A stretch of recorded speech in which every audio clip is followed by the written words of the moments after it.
કિલ્લાના Canon point તરફ. અને હા, કેનન પોઈન્ટ પરથી જેસલમેર સિટીનો જે વ્યૂ આવે છે જાણે પૂરા શહેરે એક સોનેરી ચાદર ઓઢી લીધી છે.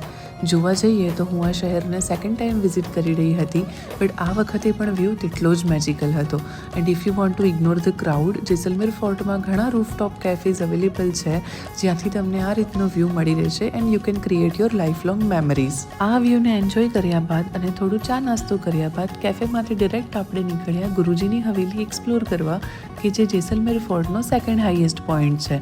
અને ધેન આપણે ત્યાંનું લોકલ માર્કેટ પણ એક્સપ્લોર કર્યું, જ્યાં હેન્ડક્રાફ્ટેડ વસ્તુઓ ઘણી મળે છે.